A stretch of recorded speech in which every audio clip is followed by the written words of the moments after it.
Okay, good afternoon, everyone. You are at the free webinar, Video Game Market Research, Concept Testing, and Gamer Feedback. My name is Michelle Sherritt, and I am the presenter today for this free webinar. And this webinar is being brought to you by my company called Situated Research. We are a usability research and testing firm located in the Chicagoland area. And again, our name is Situated Research.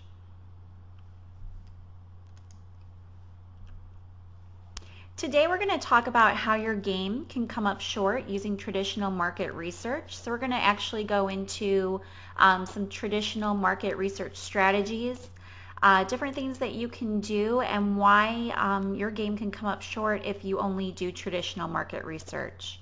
We're then going to talk about methodologies and tests that you can actually run on your game concepts in order to gain more valuable feedback and to make your game better and more fun to play.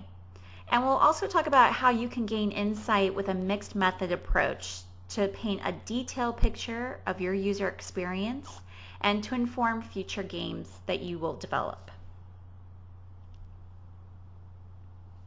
So let's talk about digital games and where we are right now. We are all in the gaming industry, or we are researchers who test video games and concepts. And we all know that digital games are becoming more complex and very expensive to make.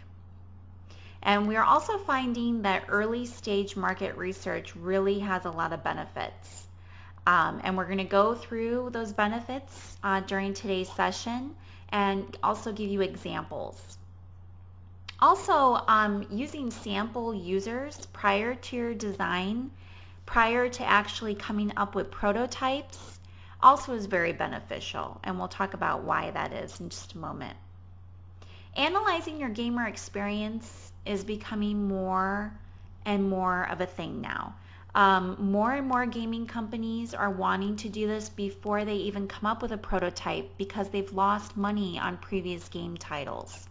And so really analyzing the entire gamer experience really gives companies an insight into playability, the fun factor of the game, and level of engagement.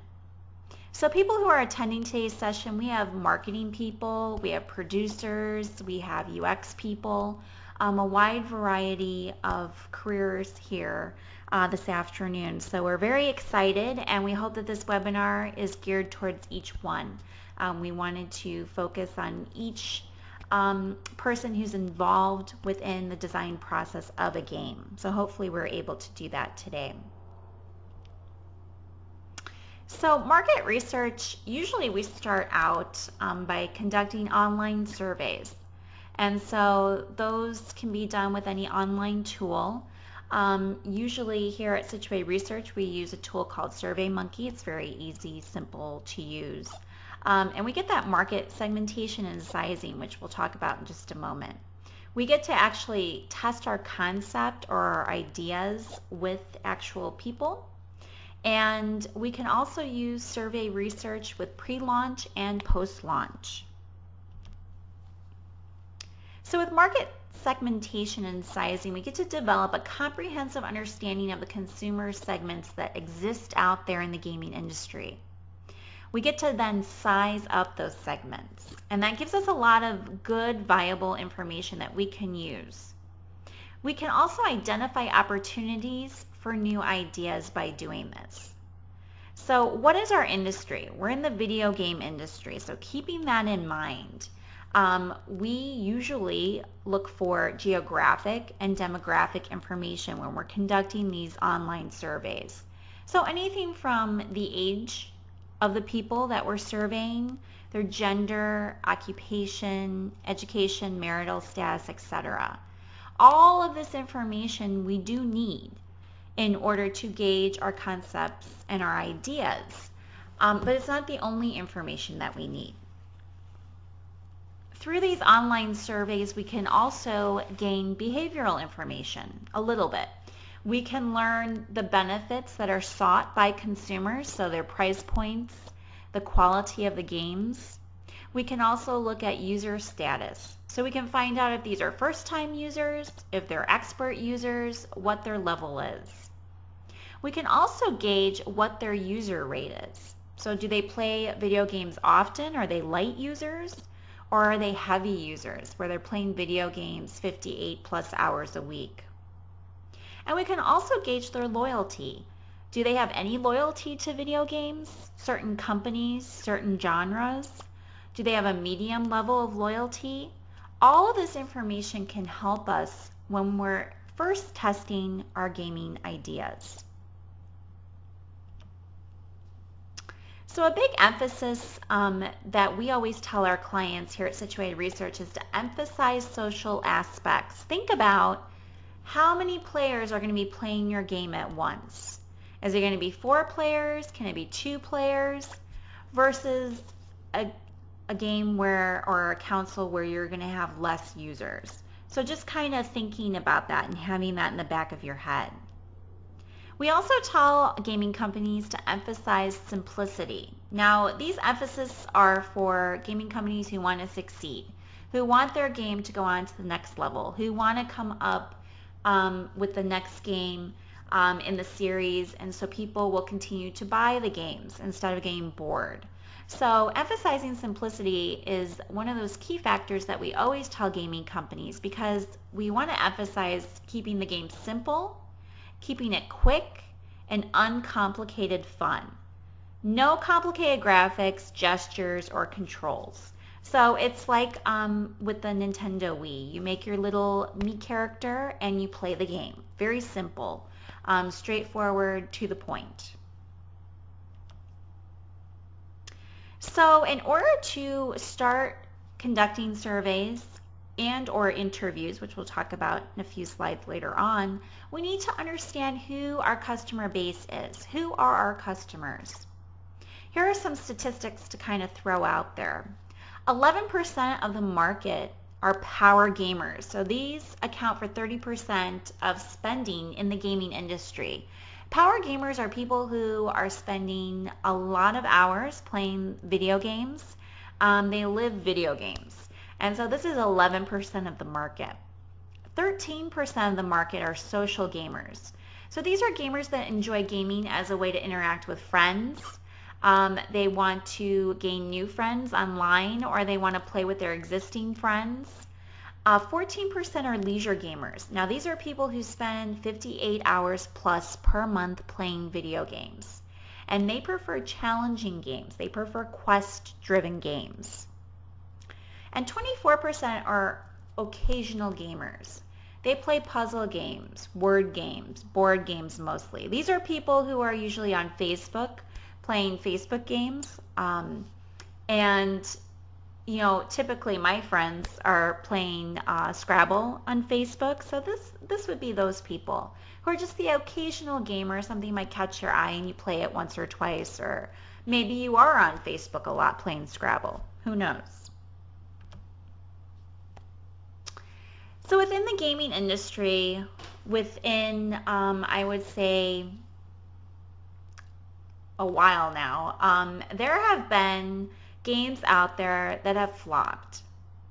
And the reason being is that the gaming companies where these games have flopped have only conducted traditional market research.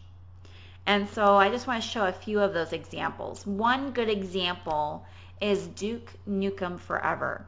If you guys remember this game, it took about 14 years for us to get this game. It was announced in 1997 and it didn't come out until 2011. However, when the game did come out, it looked like it came out in 2005. So it was a few years behind. And it played like it came out in 2005. So it was very boring if you guys ever played this game. The hype, it didn't account to anything. The hype just wasn't there. It was a flop.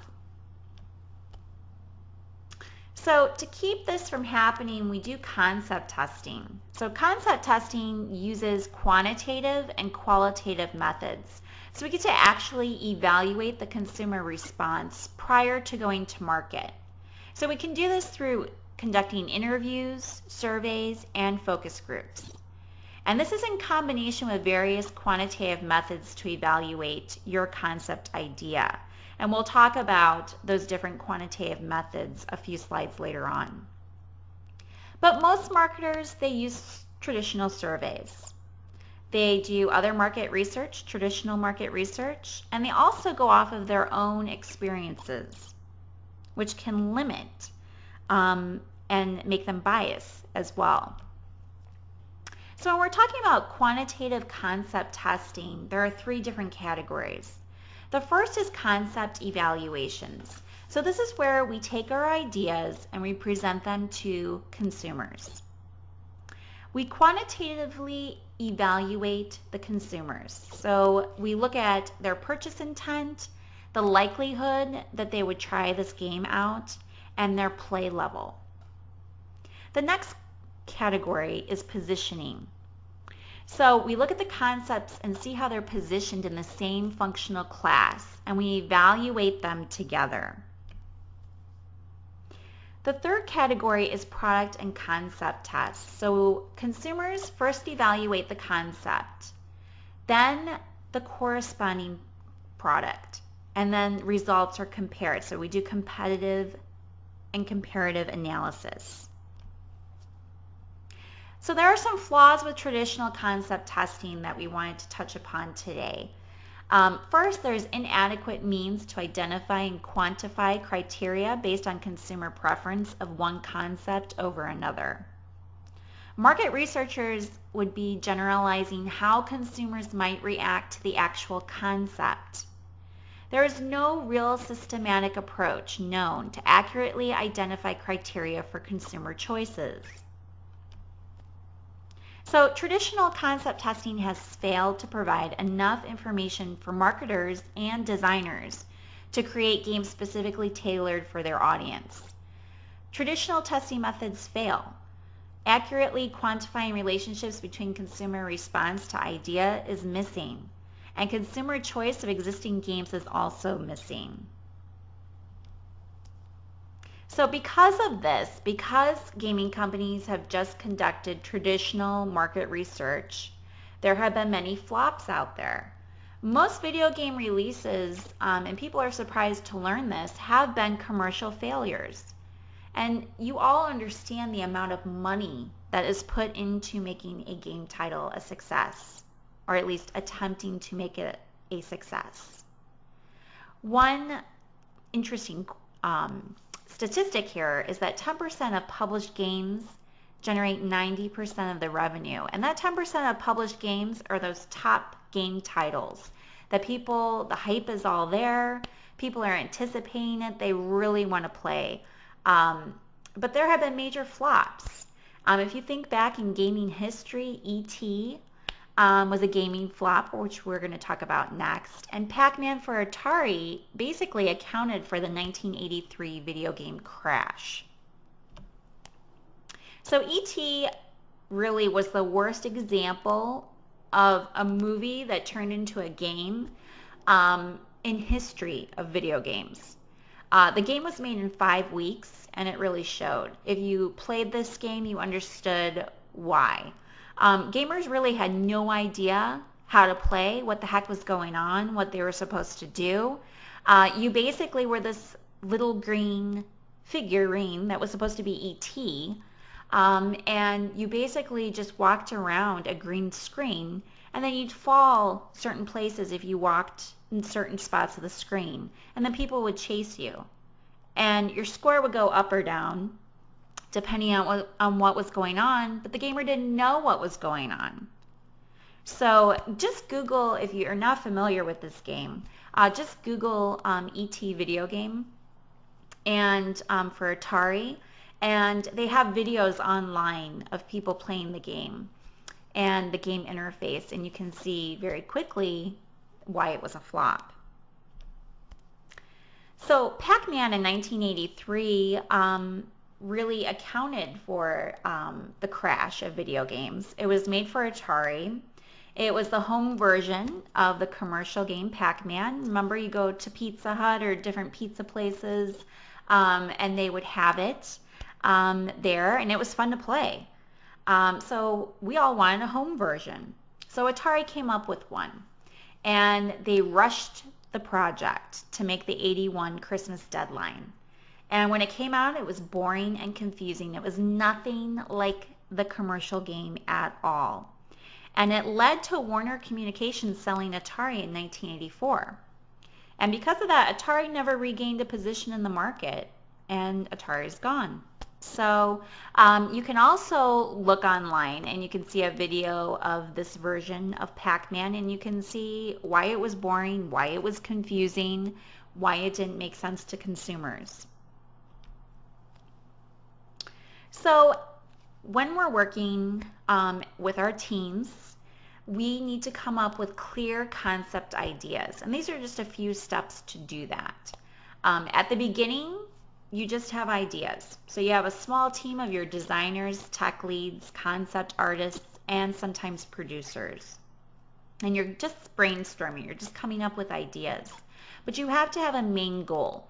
You have to decide what your game is going to be about and write down clearly the concept, word for word, so that you could hand it to anyone and they would understand exactly what your idea is and how it's going to work. Then decide on majority gameplay elements that you need to have. Create concept art, just sample concept art so you have some sort of idea so you can generate your story and tell your story. Now, why do you want to do this? You want to generate your game idea. You want communication, clear communication with your design team, with your tech leads, with your concept artists, and your producers. So there are different methodologies and tests that can be conducted in order to figure out if your game concept is going to make it to market and if you're going to be successful. So there's online survey research. So we talked about that. You do your market segmentation and sizing. So that really helps us to develop a comprehensive understanding of your consumer segments that exist. We get the size of the segments and we get to identify opportunity concepts. We can look at the overall concepts. We can gauge the viability before investing in development.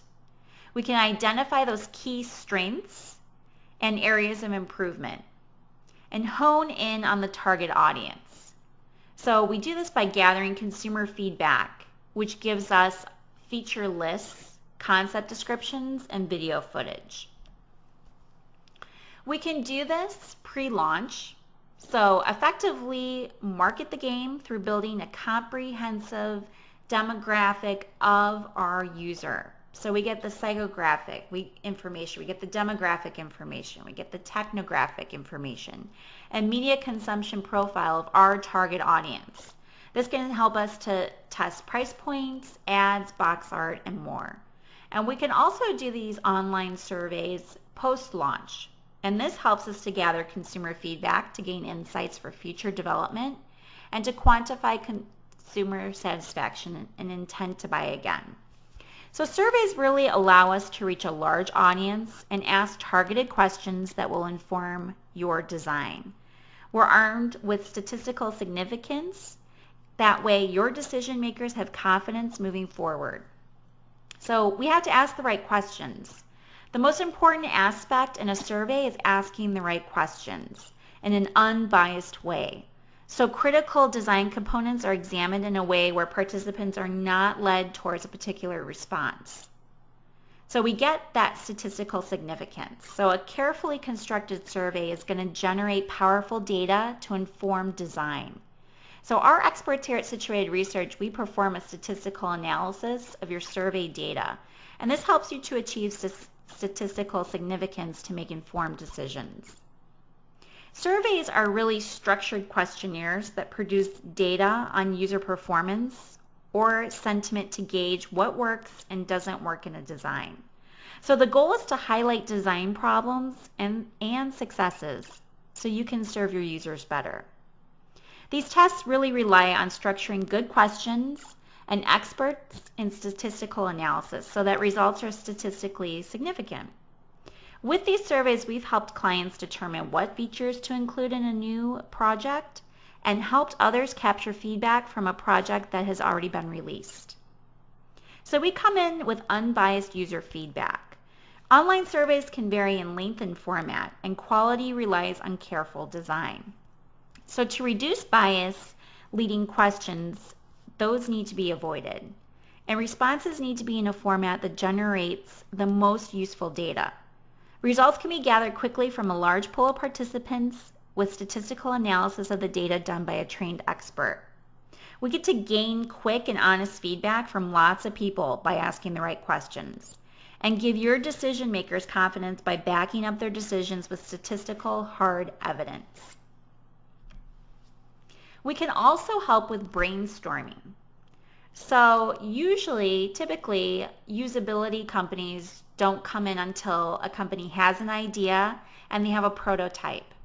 But here at Situated Research, we can be along for the ride from the very beginning. We can help with brainstorming through idea mapping. So we can help from coming up with initial ideas to prototyping. We can help through the development with user testing. So you get expertise in usability and business development throughout the entire process. We can also do UI sketches. So remember a little while ago, a few slides ago, I said when you bring your team together, they consist of producers, writers, graphic artists, etc. So if you need help with UI sketches, we can create low fidelity prototypes. Low fidelity just means just a sketch with the basics sketched out, nothing crazy. And this is just a great place to start when you're brainstorming. We can facilitate those UI brainstorming sessions. So we can do sketches and basic functionality that can give your new game idea a voice of its own. Kind of put a picture out there too, because not everyone out there can just think about an idea. They have to visually see what's going on. So UI sketches is a great way to get that across. Everyone learns differently. And your team, not everyone may be able to grasp the idea that you're coming up with or the ideas that we're coming up with. So we need to sketch them. So with traditional market research, we kind of talked about the flaws of it all, but we're not saying here at Situated Research not to conduct traditional market research at all. We're not opposed to it. Actually, some companies insist that we do this in conjunction with other methods, so we do that. So we can see where your idea fits into the marketplace. And we do sign non-disclosure agreements so that all of our clients' information is confidential, because that's very paramount to us here at Situated Research. So some methodologies and tests that we can do play testing and focus groups. So we can conduct hands-on game testing. We can also conduct traditional focus groups. So we can have 100 to 300 plus gamers, or we could do smaller groups, 20 to 60. And we can do this on site at your location or in a lab setting. And I'll explain a few slides later on how our lab is not actually a traditional lab and how it's set up and the benefits to it. We also recruit our players. We do it ourselves. We don't outsource it. This is important because we then get to screen our gamers for quality control. We're just not outsourcing the people who are going to be testing your game concepts. So we go through a vigorous quality control process where we screen everyone.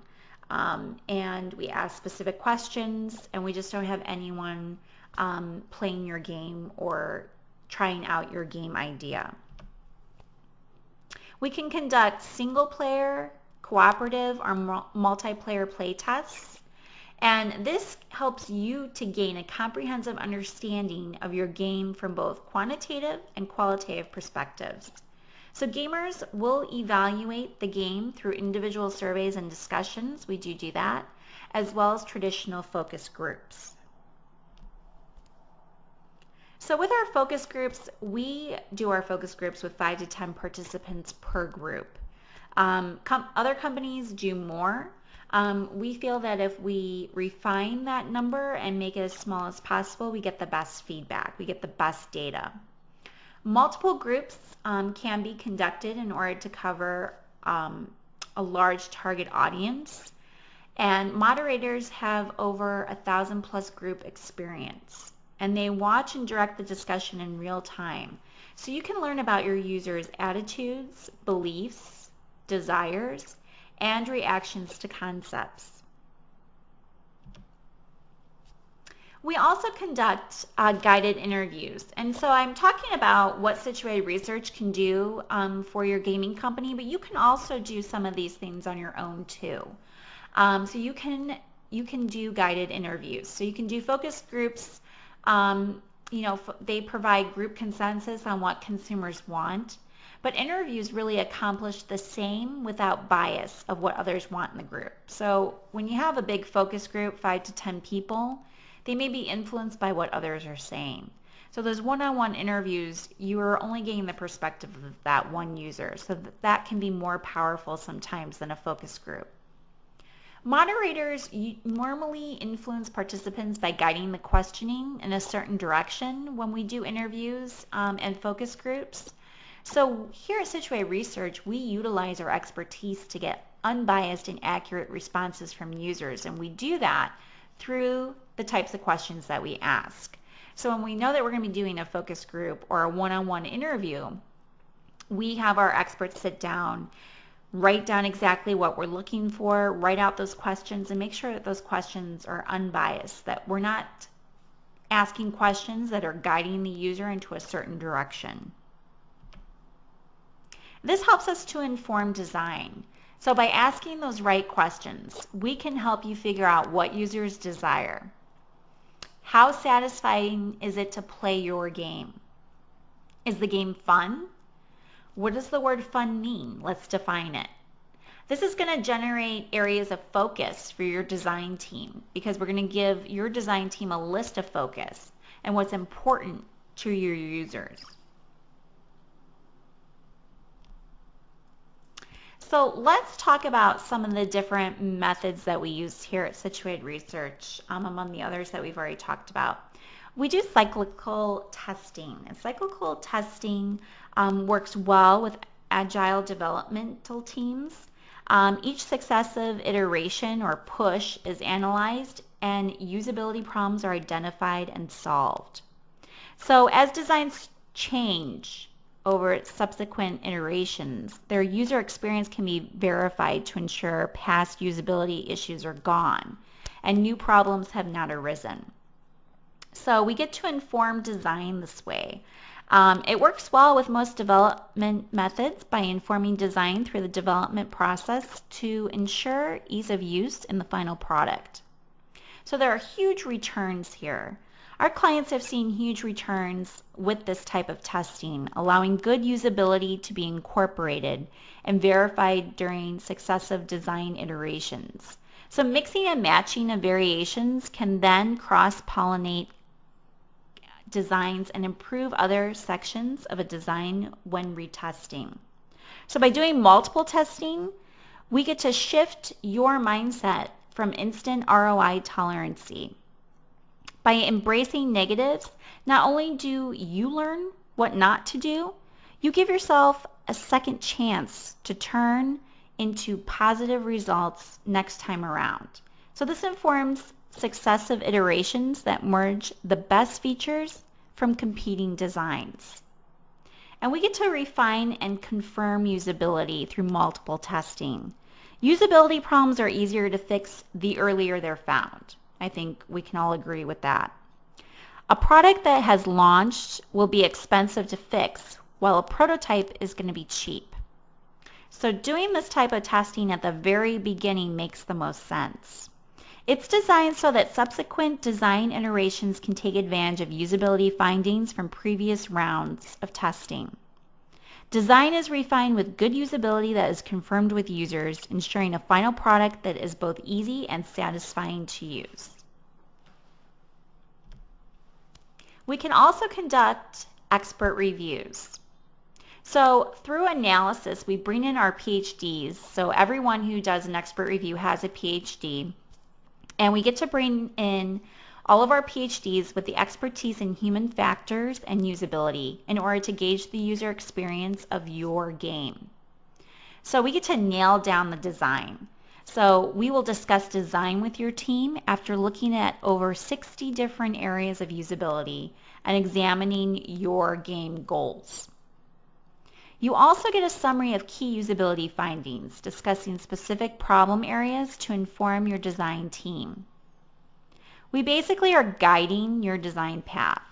Many clients choose an expert design review early in the design process since a finished product is not quite ready for users to test. An expert in usability and design can talk high-level design to ensure your team is headed in the right direction to begin with. The nature of this test is highly contingent to the product being tested, but will involve a usability expert gauging a product's usability and user experience. So in other words, we'll find out how and why users behave the way they do while interacting with your game. We want to avoid needless iterations of design because you forgot to assess your design early on. So an expert design review will ensure your final game aligns with your business objectives while satisfying users with good functionality and usability. So with usability testing, we want to perfect the user interface with actual gaming footage. So we recruit gamers with demographic and behavioral profiles that meet your gaming specifications. And we develop customized discussion guides that are unique to your interface for after gameplay. So what do we do? Here at Situate Research, we want to keep it simple. This is one of our mantras. We want to give results that are clear, concise, and to the point. We want to make usability research straightforward for you and your team because not everyone's an expert in usability. So we want to make sure that it's straightforward and that you can implement our research. We evaluate in situ.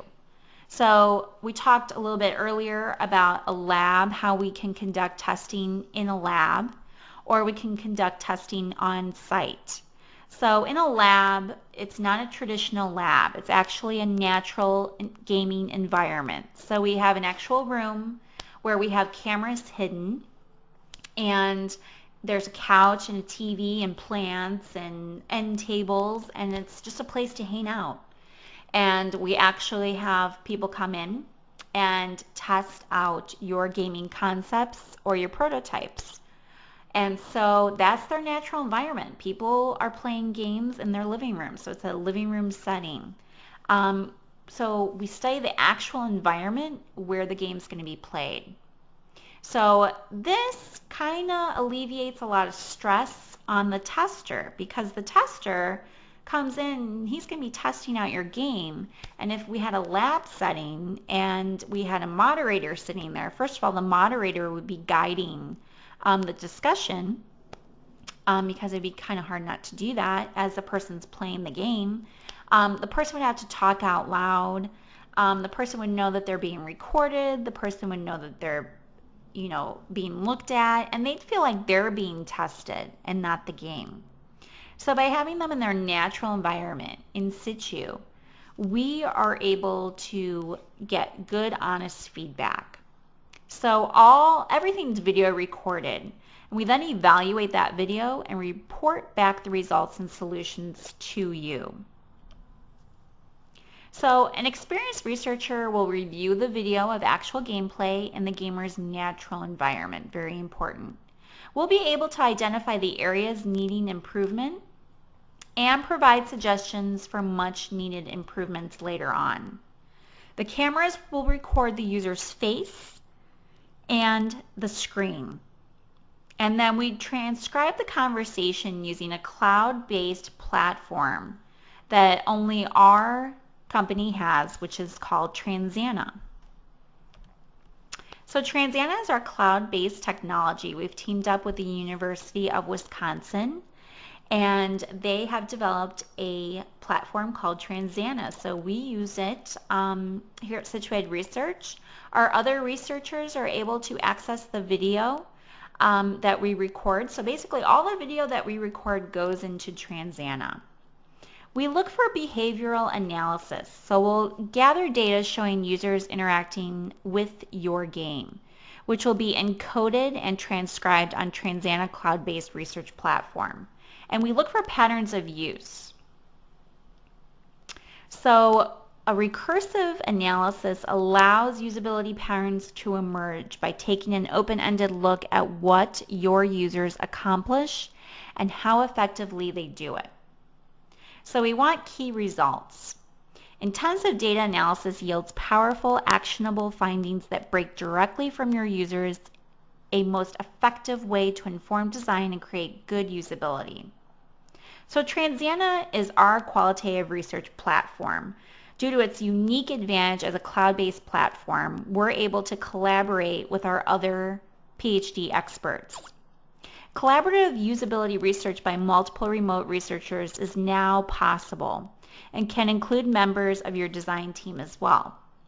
So we can give them access to the files, to the system, and they can see everything. The goal is to really serve your users better by completing a recursive analysis of videotaped user behavior to inform design with actual usage patterns. So this helps to uncover why users behave the way they do in order to design the best possible product. We build multiple transcripts through the recorded video that we take, and we do this using Jeffersonian notation.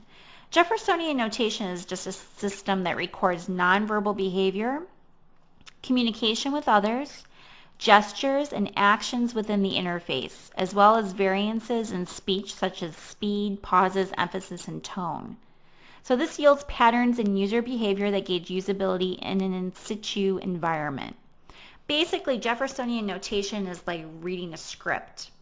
So if you were in a play or you were an actor or actress and you get a script and it tells you how to read the script, it tells you when to pause, tells you when to put emphasis, is basically what Jeffersonian notation is. So we basically take our video that we take of the user playing your game and we transcribe the video. So everything that the player says is transcribed. If it's a collaborative environment where there are two gamers, everything's transcribed. We then look at the faces as we transcribe, and we use Jeffersonian notation to say, hey, this person gestured, or this person paused, or they yelled this, or whatever. And we put that into the transcription. Our usability experts then study complex interactions to create a complete picture of your game's usability. So we've worked on highly interactive video games throughout the years, and these titles have been successful because we're able to put exactly, okay, the user said this. They were doing this on the screen when they said it.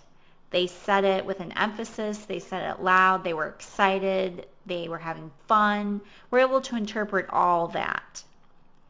So our analysis really examines the user interface, user communication, and how users learn to use your game in a social environment.